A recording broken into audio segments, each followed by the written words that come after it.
জয় ভগবত বাসুদেবায় কৃষ্ণায় দৈবকী নন্দনায় চ সেই সকলেশনাশায় গোবিন্দায় নমঃ। আজ আপনাদেরকে আমি গীতা শোনাচ্ছি।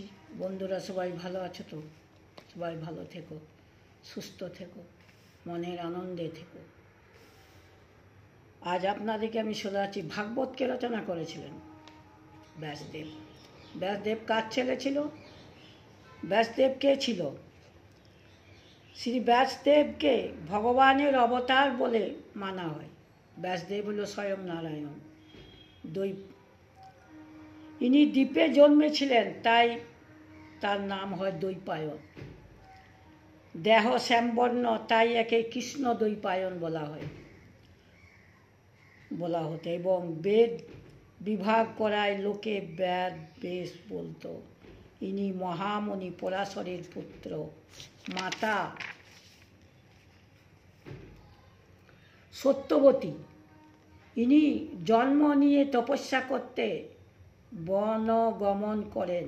তিনি ভগবত তত্ত্বের পূর্ণ জ্ঞাতা ও অদ্বিতীয় মহাকবি। তিনি জ্ঞানের অসীম অগাধ সমুদ্র, পিত্ততার পরাকাষ্ঠা এবং কবিত্বের শেষ সীমানা। ব্যাসের হৃদয় ও বাণীর বিকাশ সমস্ত জগতের জ্ঞানের প্রকাশ অবলম্বন। ভগবান ব্যাসদেব ব্রহ্মসূত্রের রচনা করেন। মহাভারত সদৃশ্য অলৌকিক গ্রন্থ ভগবান ব্যাসদেব প্রণয়ন করেন। অষ্টাদশ পুরাণ, বহু উপপুরাণ ভগবান ব্যাস রচনা করেছেন। ভারতের ইতিহাস এবং সাক্ষী। আজ সমগ্র জগৎ ব্যাসদেবের জ্ঞান প্রসাদে নিজ নিজ কর্তব্যের পথ অনুসরণ করেছেন। প্রত্যেক দাপর যুগে বেদ বিভাগকারী ভিন্ন ভিন্ন ব্যাস প্রকট হয়ে থাকেন। বৈবশত মন্বন্তরের এই পরাশর পুত্র কৃষ্ণ দ্বৈপায়ন 28তম ব্যাস। ইনি তার প্রধান শিষ্য পৌলকে ঋগ্বেদ, বৈশাপায়নকে যজুর্বেদ, জৈমিনীকে সামবেদ, সুমন্তকে অর্থবেদ পড়ান এবং সুত জাতির মহাবুদ্ধিমান রোমহর্ষ মহামুনিকে ইতিহাস ও পুরাণের শিক্ষা দিয়েছিলেন। গীতা হলো জ্ঞান। গীতার তত্ত্ব যে জানে সে সামান্য মানুষ নয়। গীতা পড়ুন। গীতা হলো সর্ব বেদের প্রধান গ্রন্থ। মহাগ্রন্থ হলো বেদ।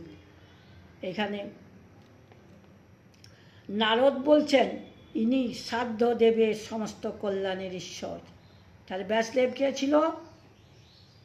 না, ব্যাসদেব ছিল পরাশর মুনির পুত্র, সত্যবতীর সন্তান। তিনি দ্বীপে জন্মগ্রহণ করেন। পরাশর মুনি যখন দ্বৈপায়ন জন্ম নেয় তখন তিনি কুয়াশাচ্ছন্ন করেছিলেন কুজ্ঝটিকা, যাকে বলা হয় কুজ্ঝটিকা করে কুমারী অবস্থায় ব্যাসদেবের জন্ম হয়। তিনি হওয়া মাত্রই কুমণ্ডল নিয়ে তপস্বীতে চলে যান।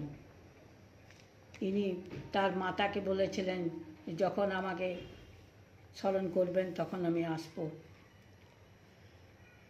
তাই ভগবতে দেবর্ষী নারদ ধর্মরাজকে বলেছিলেন, হে রাজন, মানুষদের মধ্যে তোমরা অত্যন্ত ভাগ্যবান, কারণ লোকাদির পবিত্রকারী মুনিগণ তোমাদের মহলে আগমন করেন এবং মানব চিহ্নধারী সাক্ষাৎ পরব্রহ্ম গুরুরূপে এখানে বিরাজমান।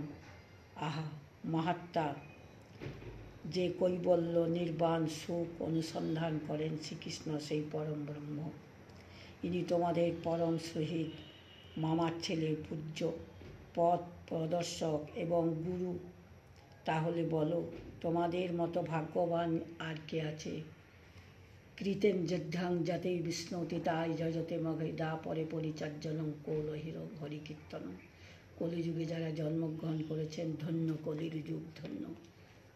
তাই কলিযুগে কলুষ নাশ হরে কৃষ্ণ নামে। কৃষ্ণ নাম করুন, মনের আনন্দ পাবেন। কৃষ্ণ নামে সব ব্যাধি বিনাশ হয়ে যায়।